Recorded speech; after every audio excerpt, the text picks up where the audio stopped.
I always say, if you want to stay ahead of the game, you got to keep your finger on the pulse of cutting-edge science. Yeah. And especially when those breakthroughs get tangled up with government decisions that could have, ripple effects for years to come. Oh, yeah, absolutely. Well, strap yourselves in, because today we're diving deep into a story that has the quantum science community kind of freaking out a little bit. Yeah. It all started last week, February 24th to be exact, Big day. when the National Science Foundation, the NSF, saw a massive layoff. 168 employees gone poof, just like that. Wow, 168. That's a lot. It is. And the Quantum Insider, an online publication that follows all things quantum flying, Yeah. they've got this headline that really sums it up. 168 National Science Foundation employees fired, raising concerns for quantum funding. Yeah, that's gonna make some waves for sure. So that's what we're going to unpack today. What exactly went down at the NSF? Why should you care about quantum science? And could these firings actually put the brakes on some serious groundbreaking research with huge implications for the future? So to kick things off, let's set the stage a little bit. Okay, let's do it. 168 NSF employees out of a job. And this is all thanks to a presidential executive order from President Trump, part of his workforce optimization initiative to shrink the federal workforce. Right. Government slimming down. Exactly. And according to a statement given to NextGov FCW by an NSF spokesperson, these firings were deemed necessary for compliance with this new initiative. But here's where things get a little sticky. Okay, I'm listening. We're not just talking about probationary employees or folks who are new to the game. The Quantum Insider article highlights that some of those fired were actually part-time experts, brought in for their very specific research backgrounds. Huh. So they weren't just going for the low-hanging fruit, so to speak. Not at all.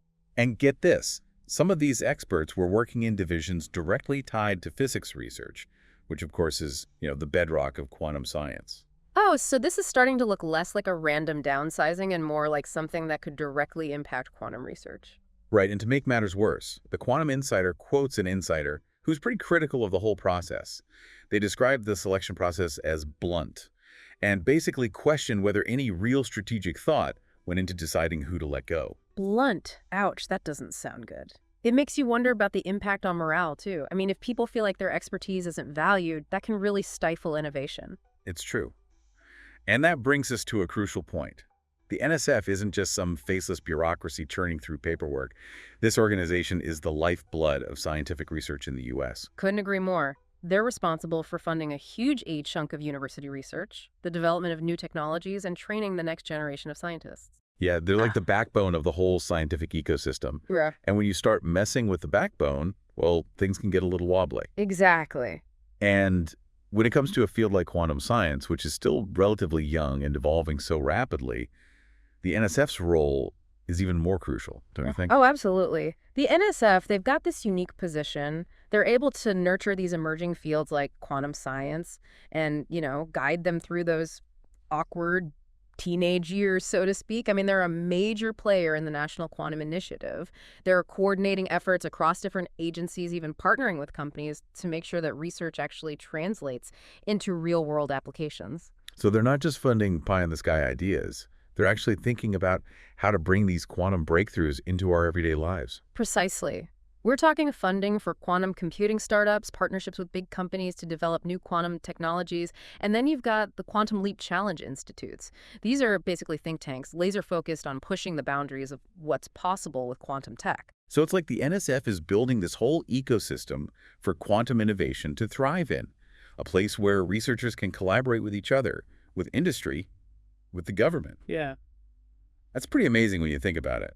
It is, and it's something that's been carefully cultivated over years and years. And now suddenly you've got these firings, this disruption to that carefully constructed ecosystem. And that leads to the big question, what happens when the people who are driving these initiatives, the folks with a deep expertise, they're suddenly gone?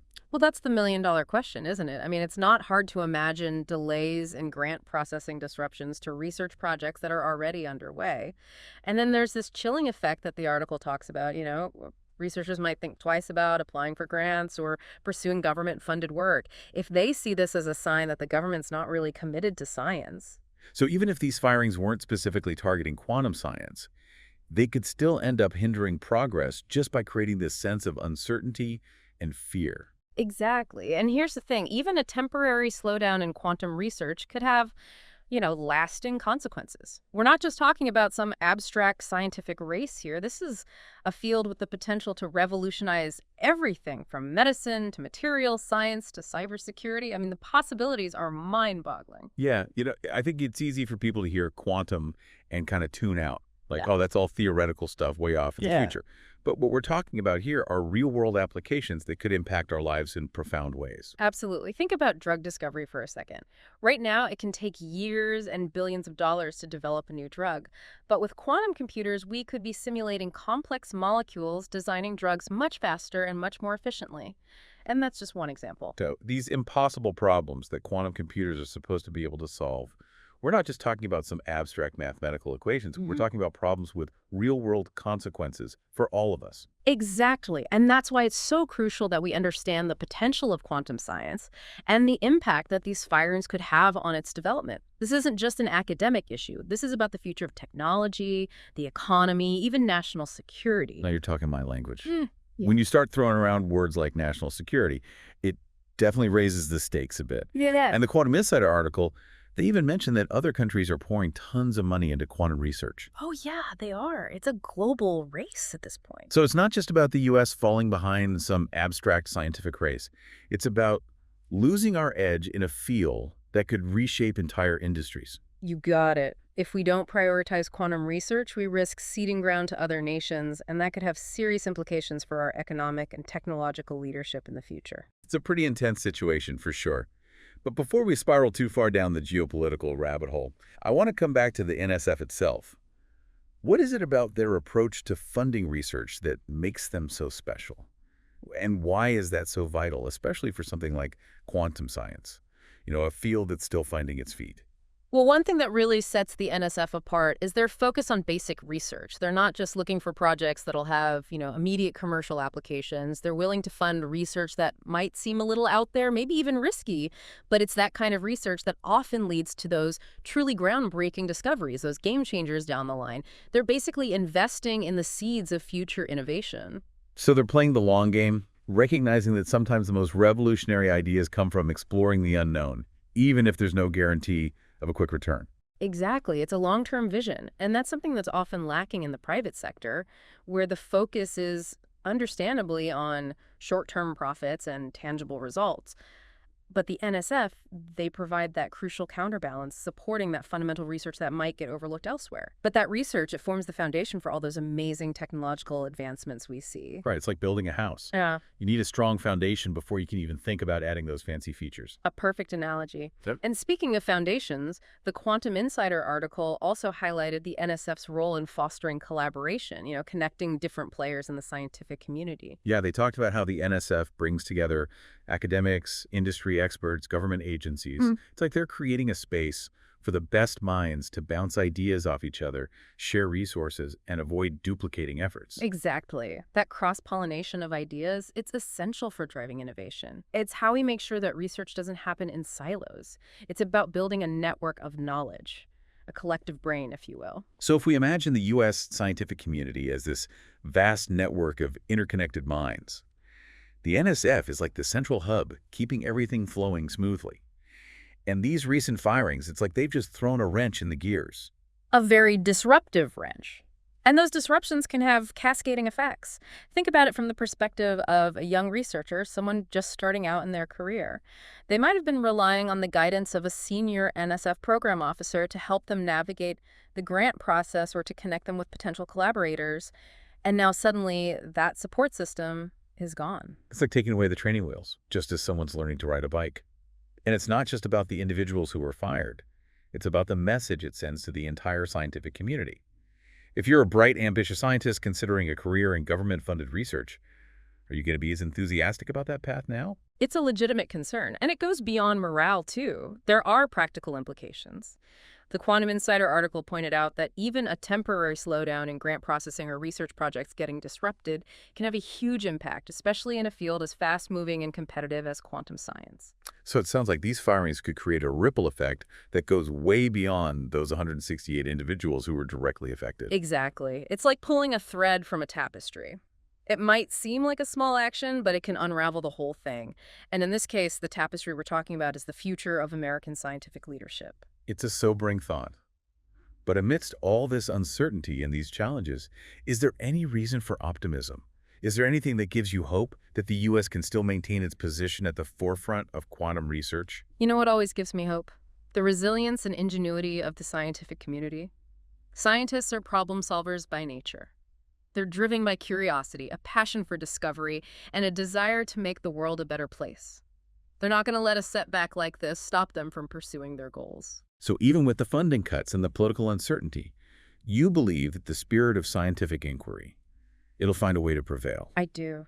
And I think it's so important for us as citizens to support them in their efforts. We need to stay informed. We need to talk about why scientific research matters. And we need to advocate for policies that prioritize innovation and long-term thinking. Because ultimately, this isn't just about science, is it?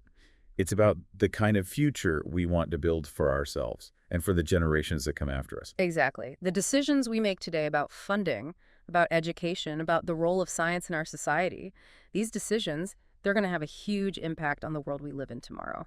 And that's something we all have a stake in. That's a powerful reminder that we all have a responsibility to be engaged citizens, to understand the issues at play, and to make our voices heard.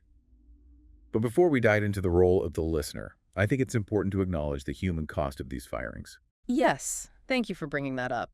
It's easy to get caught up in the big picture, the policy debates, the implications for quantum science and national security. But we can't forget that behind the headlines and the statistics, there are real people whose lives have been turned upside down.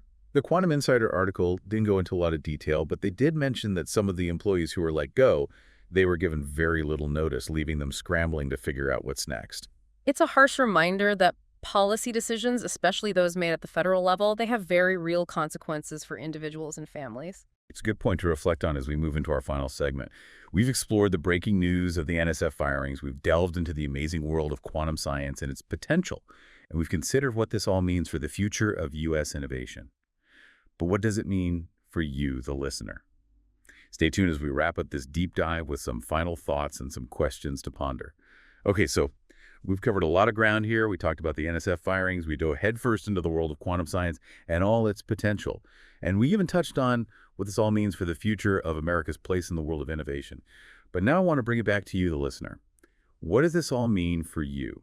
How can you make sense of this whole situation and maybe even find a way to engage with these issues in a way that actually makes a difference? You know what strikes me about all of this? This isn't just a one-off news story. This is about something bigger. It's about the role of science in our society, about where the government chooses to put its resources, and ultimately about what WE as citizens truly value. So you're saying these NSF firings, they're like a window into these bigger societal questions. Exactly. Think about it. If these firings are a sign that the government is shifting its priorities away from investing in basic research and more towards a short-term results-driven approach, well, what does that say about how committed we are to scientific progress? Are we willing to sacrifice those potentially groundbreaking discoveries, those game changers, all for the sake of immediate economic gains? That's a tough question to answer, and it's one that we as a society really need to wrestle with, especially when you consider that the NSF has this whole history of supporting research that might not have an obvious immediate payoff, but could lead to those transformative breakthroughs down the line. Right. And those breakthroughs often lay the groundwork for new technologies, new industries, and ultimately economic growth and societal progress. So the question is, can we afford to ignore that long game? Can we afford to stifle that curiosity-driven research that's led to so many incredible advancements in the past? It almost feels like a trick question, like we're being forced to choose between short-term wins and a long-term vision. Isn't there a way to balance both? There has to be. And that's where the listener you come in. It's about staying informed, getting involved in these conversations, and making your voice heard. So beyond listening to podcasts like this one, what can we actually do to make a difference? Well, first off, knowledge is power. The Quantum Insider, they do a fantastic job of keeping everyone up to date on all things quantum, so definitely check them out. But beyond that, don't underestimate the power of your own voice. Reach out to your elected officials, let them know that you care about science and that you support funding for research. It's easy to feel like our individual actions don't really matter. But when enough people speak up, it can create real pressure for change. Absolutely. And don't keep these conversations limited to the political sphere. Talk to your friends, your family, your coworkers.